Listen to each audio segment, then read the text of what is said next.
নমস্কাৰ বন্ধুসকল, স্বাগতম জনাইছোঁ মোৰ চেনেল কেৰিয়াৰলৈ। তো বন্ধুসকল, আজি ফাইনেলি আমি চাম অসম পুলিচৰ আপোনালোকে কেনেদৰে এপ্লাই কৰিব পাৰিব। ঠিক আছে, যিখিনি নতুন ভেকেঞ্চি ওলাইছিল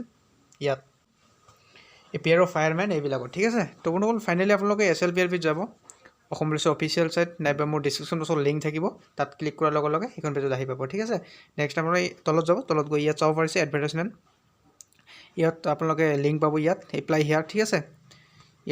ইয়াত ক্লিক কৰিব। চিম্পলি ক্লিক কৰাৰ লগে লগে আপোনাৰ ওচৰত নেক্সট এখন পেজ আহি পাব।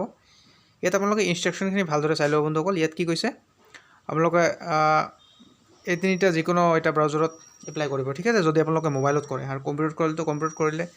পিছকৈ আপোনালোকে ক্ৰম ব্ৰাউজাৰত কৰিব। ঠিক আছে, নেক্সট ইয়াত তলত কি কৈছে, আপোনালোকৰ যিখিনি ফটোগ্ৰাফৰ চাইজ আছে, আপোনালোকৰ মেক্সিমাম ৰিজলিউশ্যন কিমান কৈছে, 640ৰ পৰা 480 পিক্সেলৰ ভিতৰত হ'ব লাগিব। ঠিক আছে, আৰু মিনিমাম ৰিজলিউশ্যন কিমান কৈছে, 320ৰ পৰা 240 পিক্সেলৰ ভিতৰত হ'ব লাগিব, আৰু চাইজটো কিমান কৈছে, 200 KB তলত হ'ব লাগিব। ঠিক আছে, আৰু নেক্সট ইয়াত ছিগনেচাৰৰ ৰিজলিউশ্যন কি কৈছে, মেক্সিমাম ৰিজলিউশ্যন কৈছে আপোনালোকক 800ৰ পৰা 800x300 হ'ব লাগিব পিক্সেলত, আৰু মিনিমাম ৰিজলিউশ্যন কিমান কৈছে,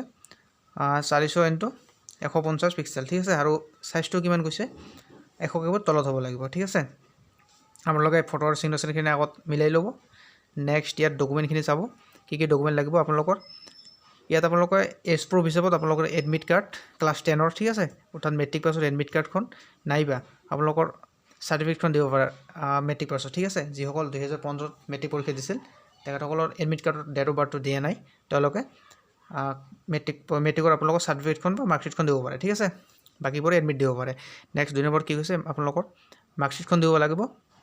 ঠিক আছে, আপোনালোকৰ হাইয়েষ্ট কোৱালিফিকেশ্যন মাৰ্কশ্বিটখন দিব লাগিব। ঠিক আছে, ইয়াত আপোনালোকে নেক্সট কি কৈছে, চাৰ্টিফিকেট অফ কাষ্ট চাৰ্টিফিকেট, অৰ্থাৎ আপোনালোকে যদি ST SC OBC হয় তেওঁলোকে আপোনালোকে কাষ্ট চাৰ্টিফিকেটখন আপলোড দিব লাগিব। নেক্সট কি কৈছে, যদি আপোনালোকৰ হোম কাৰ্ড আছে চাৰ্টিফিকেটখন দিব লাগিব। নেক্সট ইয়াত কি কৈছে, EWSখন দিব লাগিব, যদি আপোনালোকে জেনেৰেল কাষ্টত EWSত বিলং কৰে। ঠিক আছে, তাৰপিছত ইয়াত কি কৈছে, আপোনালোকে মন দিব, আপোনালোকৰ ডকুমেণ্টবিলাক আপোনালোকৰ চেল্ফ এটাষ্টেড হ'ব লাগিব সকলোবিলাক। ঠিক আছে, আপোনালোকে ডকুমেণ্টবিলাকৰ তলত নিজে ছিগনেচাৰ কৰি ল'ব। নেক্সট ইয়াত কি কৈছে, আপোনালোকৰ ডকুমেণ্টবিলাক 100ৰ পৰা 250 KBৰ ভিতৰত হ'ব লাগিব, আৰু ফৰ্মেটটো কি কৈছে, JPG বা PNG ফৰ্মেটত হ'ব লাগিব। নেক্সট ইয়াত আপোনালোকে চাব পাৰিছে, ইয়াত অপেনিং ডেট যোৱাকালিৰ পৰা ষ্টাৰ্ট হৈছে 25 ফেব্ৰুৱাৰী, আৰু লাষ্ট ডেট হৈছে আপোনালোকৰ 15 মাৰ্চ, আৰু এডমিট কাৰ্ড ডেটটো ইয়াত দিয়া নাই। ইয়াত আপোনালোকে চিম্পলি তলত যাব, তলত গৈ ইয়াত ৰেজিষ্টাৰ অপশ্যন দেখা পাইছে, ইয়াত আপোনালোকে আপোনাৰ প্ৰথম নামটো দিব, যদি মিডিল নেম আছে মিডিল নেম দিব, নহ'লে লাষ্ট নেমটো দিব। ঠিক আছে, তাৰপিছত ইয়াত আপোনালোকে ফোন নম্বৰটো দিব, মন দিব বন্ধুসকল, যিটো ফোন নম্বৰ আপোনালোকে ইউজ কৰি আছে আপোনালোকৰ চলিত ফোন নম্বৰ এইটো দিব। নেক্সট ইয়াত আপোনালোকৰ ইমেইল এড্ৰেছটো দিব, ইয়াত আপোনালোকৰ এমপ্লয়মেণ্ট এক্সচেঞ্জ নাম্বাৰটো দিব। ঠিক আছে, নেক্সট ইয়াত আপোনালোকে মিনিমাম কোৱালিফিকেশ্যনটো দিব, অৰ্থাৎ আপোনালোকৰ হাইয়েষ্ট কোৱালিফিকেশ্যন যি আছে এইটো দিব, যদি আপোনালোকৰ হাই ছেকেণ্ডেৰী ছায়েন্স আছে এইটো দিব। আপোনালোকে মেট্ৰিক পাছ দি এপ্লাই কৰিব পাৰে, যদি আপোনালোকৰ লাইচেঞ্চ আছে। হাই ছেকেণ্ডেৰীতে আপোনালোকে কৰিব পাৰিব। ঠিক আছে, আপোনালোকে হাই ছেকেণ্ডেৰী ছায়েন্স দি কৰিব পাৰিব APR আৰু ফায়াৰমেন বা SDRF। ঠিক আছে, আপোনালোকৰ যিটো কোৱালিফিকেশ্যন হয় এইটো আপোনালোকে মিলাই ইয়াত দিব। মই আগৰ ভিডিঅ'ত কৈ দিছোঁ কি পষ্টৰ কাৰণে কিমানখিনি কোৱালিফিকেশ্যন লাগে, এইটো আপোনালোকে চাই ল'ব। ঠিক আছে, মই ডিছক্ৰিপশ্যনত লিংকটো থাকিব, সেইখন ভিডিঅ' দেখি আপোনালোকে কোৱালিফিকেশ্যনখিনি মিলাব। নেক্সট ইয়াত কি কৈছে, আপোনালোকৰ যদি হোম গাৰ্ড এক্সপিৰিয়েঞ্চ আছে ইয়েছ দিব, নহ'লে ন' দিব। ঠিক আছে, ইয়াত আপোনালোকে কাষ্টটো দিব, আপোনালোকে কোনটো কাষ্টত বিলং কৰে, OBC SC বা জেনেৰেল। ঠিক আছে, নেক্সট ইয়াত আপোনালোকে ডেট অফ বাৰ্থটো ইয়াত দি দিব। ঠিক আছে, ডেট অফ বাৰ্থটো দিব, ডেট অফ বাৰ্থ দিয়াৰ পিছত আপোনালোকে ইয়াত চিম্পলি ৰেজিষ্টাৰ অপশ্যনত ক্লিক কৰিব। তো আপোনালোকৰ চিম্পলি মই মোৰখিনি টাইপ কৰিলোঁ, টাইপ কৰি ইয়াত ৰেজিষ্টাৰত ক্লিক কৰিম। ঠিক আছে, চাব পাৰিছে ৰেজিষ্টাৰত ক্লিক কৰাৰ লগে লগে নেক্সট মোৰ ইয়াত এইখন পেজ অ'পেন হৈছে। ইয়াত মই কি কৈছে, do you have PCM in high secondary, অৰ্থাৎ মই হাই ছেকেণ্ডেৰী ছায়েন্স চিলেক্ট কৰিছোঁ। ইয়াত আহিছে আপোনালোকৰ PCM আছেনে নাই হাই ছেকেণ্ডেৰী। ঠিক আছে, মই ইয়াত য়েছ কৰি দিম। ঠিক আছে, যিহেতু মোৰ আছে, যদি আপোনালোকৰ নাই ন' কৰি দিব। ইয়াত কি কৈছে, do you have light motor, অৰ্থাৎ আপোনালোকৰ লাইচেঞ্চ আছে নেকি, যিহেতু মোৰ নাই ন' কৰি দিম এই দুটা। ঠিক আছে, আৰু এইটোতো মই ন' কৰি দিম, মোৰ ইয়াত mechanic motor vehicle ITI certificate নাই। ঠিক আছে, ন' কৰি কিনে মই ইয়াত ছাবমিট অপশ্যন দেখা পাইছে, ইয়াত মই ছাবমিট ক্লিক কৰিম। ঠিক আছে, ছাবমিট কৰাৰ লগে লগে ইয়াত আপোনালোকে চাব পাৰিছে এণ্টাৰ OTP, অৰ্থাৎ তো বন্ধুসকল মোৰ এইটো ফোন নম্বৰ যিহেতু দিছোঁ, মই মোৰ ফোন নম্বৰ OTPটো পাই গ'লোঁ। আপোনালোকৰ ফোন নম্বৰত আপোনালোকে OTPটো পাব। ঠিক আছে, আপোনালোকে চিম্পলি OTPটো টাইপ কৰিব, টাইপ কৰি ছাবমিট কৰি দিব। ঠিক আছে, যদি OTP নাহে আৰু ৰিচেণ্ড কৰিব পাৰে। ঠিক আছে, মই ছাবমিট কৰিছোঁ। নেক্সট ছাবমিট কৰাৰ পিছত মোৰ ওচৰত কি পেজ আছে মই এইটো চাম। তো বন্ধুসকল নেক্সট মোৰ ইয়াত এইখন পেজ আহি গ'ল। ঠিক আছে, সেইখন পেজ আহি গ'ল, মোৰ ইয়াত 25 বুলি দেখাইছে, ইয়াত মোৰ ID নম্বৰটো দিছে। আপোনালোকে এটা কাম কৰিব, যদি মোবাইল কৰে এৰপৰ এখানে এখন স্ক্ৰিনশট ৰাখি থব আৰ যদি কনভাৰ্ট কৰে ইয়াত আইডি নম্বৰটো আপোনালোকে লিখি থব ঠিক আছে কামত দিব নেক্সট কি কৰিব প্ৰসেস বাটনত ক্লিক কৰিব মই প্ৰসেস বাটনত ক্লিক কৰিছো ঠিক আছে ক্লিক কৰাৰ লগে লগে মোৰ ওচৰত এই ফৰ্মখন আহি পাইছে আপোনালোকে ফৰ্মখন চাব পাৰিছে ঠিক আছে এতিয়া আমি কি কৰিম ইয়াত আপোনালোকে মই ফৰ্মখন ফিল আপ কৰি আপোনালোকক কৈ আছো ঠিক আছে তো আপোনালোকে প্ৰথমত ইয়াত পোষ্ট প্ৰিফাৰেন্সখিনি দিব ঠিক আছে মই পোষ্ট প্ৰিফাৰেন্সখিনি দি আছো আপোনালোকক চাব পাৰক এক নম্বৰ প্ৰিফাৰেন্স মই কি দিম মই এক নম্বৰ ইয়াত চাব পাৰিছে মই কনষ্টেবল অফ এপিয়াৰত দিম ঠিক আছে নেক্সট 2 নম্বৰ প্ৰিফাৰেন্স মই ইয়াত ফায়াৰমেনত দিলোঁ তাৰপিছত 3 নম্বৰ প্ৰিফাৰেন্স মই ইয়াত ইমাৰ্জেন্সি ৰেস্কিউৰ দিম ঠিক আছে যেহেতু মই হাই স্কুল অফ সায়েন্স ক্লিক কৰিছে এইটো মোৰ তিনিটা অপচন আছে ঠিক আছে প্ৰিফাৰেন্স নম্বৰ 4 বিচাৰিছে ইয়াত চাব বিচাৰি দিলোঁ ঠিক আছে অৰ্থাৎ চাৰিটা প্ৰিফাৰেন্স পাব আপোনালোকে এটা কথা মন দিব বন্ধুসকল ইয়াত ৰিসেট কৰিব পাৰে আপোনালোকে যদি প্ৰিফাৰেন্সসমূহ চেঞ্জ কৰিব বিচাৰে ৰিসেট কৰি আকৌ প্ৰিফাৰেন্সখিনি বহাব পাৰে ঠিক আছে নেক্সট তলত কি বিচাৰিছে ইয়াত এডিশনাল এক্সট্ৰা কাৰিকুলাৰ এক্টিভিটি ঠিক আছে যদি আপোনালোকৰ 1 ইয়াৰ এক্সপিৰিয়েন্স আছে ইলেক্ট্ৰনিক্সত নাইবা টেলিকমিউনিকেশ্যন নাইবা আইটি লাইট এনভাইৰনমেন্টত আছে তেন্তে ইয়েস দিব নাথাকিলে সিম্পলি নো দিব ঠিক আছে আপলোড যদি আপোনালোকে ইয়েস দিয়ে ইয়াত ডকুমেন্টখিনি আপলোড দিব লাগিব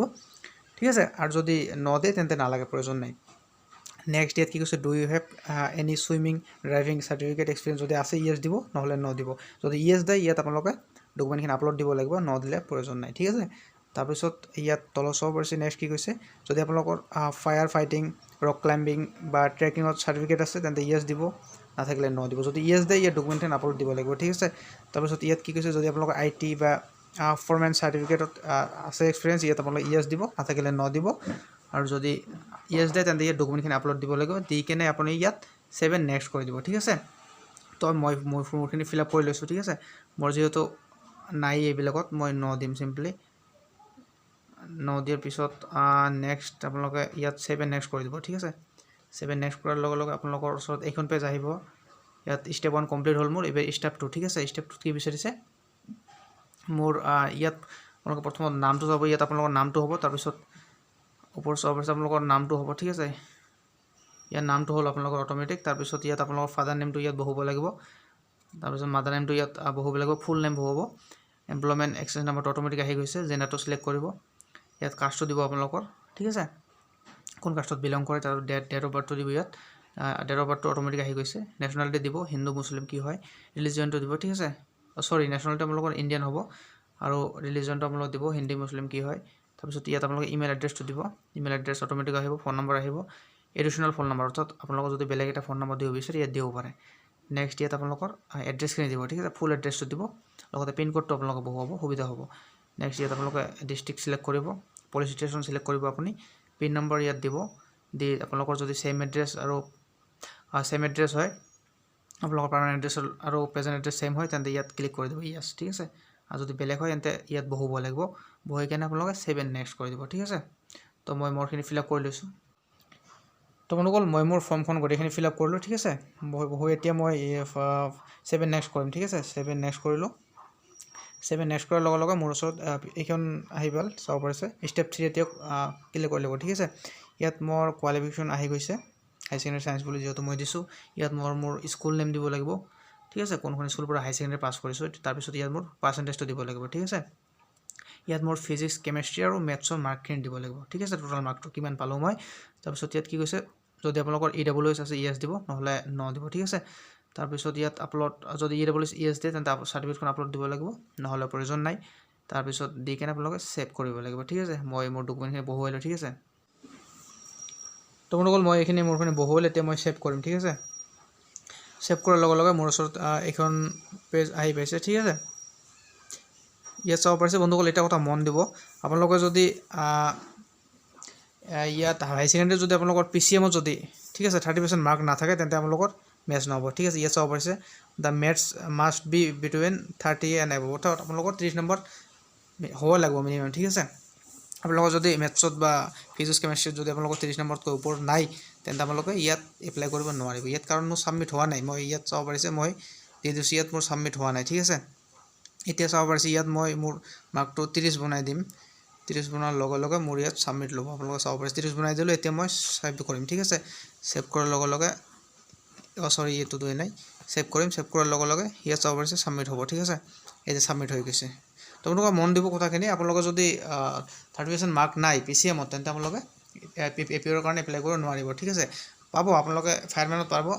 HDR পাব যিহেতু তাত অনলি সায়েন্স বিচাৰিছে কোনো ধৰণৰ PCM বিচৰা নাই আপোনালোকে এপিয়াৰত নোৱাৰিব যদি আপোনালোকৰ 30% মাৰ্ক নাই তো বন্ধুসকল কথাখিনি স্পষ্ট হ'ল আপোনালোকৰ মনত যদি ভিডিঅ'খন চাই তো বন্ধুসকল ভিডিঅ'খন লাইক কৰি দিব 10টা লাইক কৰি আমি ৰাখিছোঁ ভিডিঅ'খনত ঠিক আছে নেক্সট আপোনালোকৰ ওচৰত ইয়াত ষ্টেপ 3 আহিল ষ্টেপ 3 কি কৈছে এক্সট্ৰা কাৰিকুলাৰ এক্টিভিটিজ এইখনে আমি এতিয়া বনাম ঠিক আছে ইয়াত কি কৈছে যদি আপোনালোকৰ NCC আছে তেন্তে ইয়েছ দিব নাথাকিলে ন দিব যদি NCC ইয়েছ দিয়ে তেন্তে ইয়াত ডকুমেণ্ট টাইপটো দিব ঠিক আছে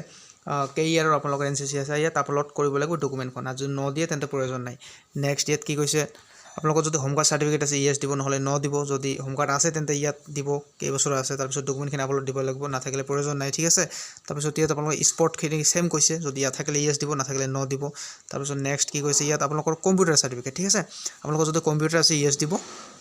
ডকুমেণ্ট টাইপ অৰ্থাৎ আপোনালোকৰ ইয়াত চাব পাৰিছে ডকুমেণ্ট টাইপ ক্লিক কৰাৰ লগে লগে আপোনালোকৰ সৰি মই যদি ইয়াত ইয়েছ দিওঁ ডকুমেণ্ট টাইপত ক্লিক কৰাৰ লগে লগে আপোনালোকৰ ইয়াত আহিব আপোনালোকৰ 1 ইয়াৰ আছে না 2 ইয়াৰ আছে না BCA না MCA আছে ঠিক আছে যেটো আছে আপোনালোকৰ তাত ক্লিক কৰিব ঠিক আছে ক্লিক কৰি আপোনালোকে ইয়াত ডকুমেণ্টখিনি আপলোড দিব লাগিব ঠিক আছে মই ডকুমেণ্টখিনি আপোনালোকে আগতে বনাই ল'ব মই ওপৰত কৈ দিলোঁ কিমানখিনি সাইজৰ লাগিব আপোনালোকে ঠিক আছে বনাই কিনে আপোনালোকে ইয়াত সেভ এণ্ড নেক্সট কৰি দিব ঠিক আছে তো বন্ধুসকল ইয়াত চাব পাৰিছে মই মোৰ ডকুমেণ্টখিনি ইয়াত আপলোড দিলোঁ ঠিক আছে এতিয়া মই ইয়াত সেভ এণ্ড নেক্সট কৰি দিম ঠিক আছে মই সেভ এণ্ড নেক্সট কৰি দিছোঁ সেভ এণ্ড নেক্সট কৰি দিয়াৰ পিছত মোৰ ওচৰত নেক্সট এইখন পেজ আহিব আপোনালোকে চাব পাৰিছে এইখন পেজ আহি পাইছে ঠিক আছে ডকুমেণ্ট আপলোডছ ঠিক আছে ডকুমেণ্ট আমি এতিয়া এজ প্ৰুফ হিচাপত সিলেক্ট কৰিম আমাৰ ক্লাছ 10ৰ মাৰ্কশ্বিটখন বা এডমিটখন ঠিক আছে তাৰপৰা আপলোড ডকুমেণ্ট কৰিম তাৰপিছত নেক্সট ইয়াত কি কৈছে হাইয়েষ্ট কোৱালিফিকেশ্যনখন দিব আপোনালোকৰ হাই ছেকেণ্ডাৰী ঠিক আছে আপোনালোকে ক্লাছ 10 দি কৰে 10 টো দিব আপলোড ডকুমেণ্ট দিব লাগিব তাৰপিছত আপোনালোকৰ ইয়াত কি কৈছে ফটোটো দিব লাগিব ঠিক আছে ফটো সিলেক্ট কৰি আপোনালোকে ফটোখন আপলোড দিব লাগিব তাৰপিছত ইয়াত নেক্সট সিগনেচাৰ দিব লাগিব ঠিক আছে তাৰপিছত ইয়াত কাষ্ট চাৰ্টিফিকেট তো বন্ধুসকল মই মোৰ ডকুমেণ্টখিনি দিলোঁ এতিয়া মই ইয়াত সেভ এণ্ড প্ৰিভিউ কৰিম ঠিক আছে সেভ এণ্ড প্ৰিভিউ ক্লিক কৰিলোঁ ক্লিক কৰাৰ লগে লগে ইয়াত কি কৈছে কুড নট বি মেচ ডকুমেণ্টখিনি মেচ হোৱা নাই কাৰণ মই বেলেগ ডকুমেণ্ট দিছোঁ ঠিক আছে আপোনালোকে সিম্পলি ইয়াত ক্লিক কৰাৰ লগে লগে আপোনালোকৰ ওচৰত নেক্সট কি পেজ আছে এইখন চাব পাৰিছে ঠিক আছে আপোনালোকে এইখন পেজ আহি পাব আপোনালোকৰ মেচ বুলি দেখিব কাৰণ আপোনালোকে ডকুমেণ্টখিনি ঠিক ঠাক দিব মই ইয়াত ঠিক ঠাক ডকুমেণ্ট দিয়া নাই ঠিক আছে ইয়াত আপোনালোকে প্ৰিফাৰেঞ্চখিনি চাব পাৰে পষ্ট প্ৰিফাৰেঞ্চখিনি তাৰপিছত ইয়াত আপোনালোকৰ নিজৰ এড্ৰেছ নাম ফাদাৰ নেম কাষ্টখিনি চাব পাৰে ইয়াত তাৰপিছত আপোনালোকৰ এইখিনি এড্ৰেছখিনি চাব পাৰে ঠিক আছে ঠিক ঠাক আছে নে নাই তাৰপিছত একাডেমিক কোৱালিফিকেশ্যনখিনি চাব পাৰিছে তাৰপিছত আপোনালোকৰ ডকুমেণ্টখিনি চাব পাৰিছে আপোনালোকে ইয়াত যিবিলাক ডকুমেণ্ট আপলোড দিয়ে ইয়াত ভিউ যিটো অপশ্যন আছে ইয়াত ক্লিক কৰাৰ লগে লগে আপোনালোকে ডকুমেণ্টখিনি চাব পাৰিব ঠিক আছে তাৰপিছত সকলোবোৰ ডকুমেণ্ট ইয়াত চাই আপোনালোকে যদি কিবা যদি ভুল ভ্ৰান্তি হৈ গৈছে আপোনালোকে এডিট কৰি আকৌ চিম্পলি ঘৰৰ পৰা কৰিব পাৰে ঠিক আছে কোনটো ভুল আছে ঠিক কৰিব পাৰে আৰু যদি আপোনালোকৰ ঠিক ঠাক আছে তেন্তে ইয়াত সাবমিট কৰিব পাৰে সাবমিট কৰাৰ লগে লগে আপোনালোকৰ এপ্লিকেশ্যন সাবমিট হ'ব ঠিক আছে ইয়াত আপোনালোকে সাবমিট কৰাৰ লগে লগে এখন ফাইনেল সাবমিট এইখন পেজ পাব ইয়াত আপোনালোকে ফাইনেল সাবমিট কৰি দিব পাৰে ঠিক আছে আৰু এইবাৰ ফাইনেল সাবমিট কৰাৰ পিছত আপোনালোকে আৰু একো চেঞ্জ কৰিব নোৱাৰিব ঠিক আছে ইয়াত চাব পাৰিছে ফাইনেল সাবমিট কৰাৰ পিছত আপোনালোকে এনেধৰণৰ ইয়াত আহি যাব ডাউনলোড এপ্লিকেশ্যন ফৰ্মখন আপোনালোকে ডাউনলোড কৰি ল'ব চিম্পলি মোবাইলত ডাউনলোড কৰি আপোনালোকে কম্পিউটাৰত প্ৰিণ্ট আউট কৰি ল'ব পাৰে ঠিক আছে ইয়াত এডমিট কাৰ্ডটো পেণ্ডিং হৈ আছে ডেটটো অহা নাই যিহেতু তো বন্ধুসকল আশা কৰোঁ ভিডিঅ'খন অন্তিমলৈ চালে অন্তিমলৈ চোৱাৰ বাবে ধন্যবাদ আৰু যদি ভিডিঅ'খন কিবা ভুল ভ্ৰান্তি হৈ গৈছে কমেণ্ট বক্সত জনাব পাৰে আৰু যদি কিবা বুজাত অসুবিধা আছে কমেণ্ট বক্সত জনাব পাৰে মোৰ কণ্টেক্ট নম্বৰ চিম্পলি ডেছক্ৰিপশ্যন বক্সত থাকিব তাতে গৈ কণ্টেক্ট কৰিব পাৰে ঠিক আছে একো কথা নাই নিজৰ বুলি ভাবি মাফ কৰি দিব পাৰে আৰু ভিডিঅ'খন লাইক কৰি আমি ৰাখিছোঁ 10টা লাইক কৰিব বন্ধুসকল ধন্যবাদ জয় আই অসম বাই বাই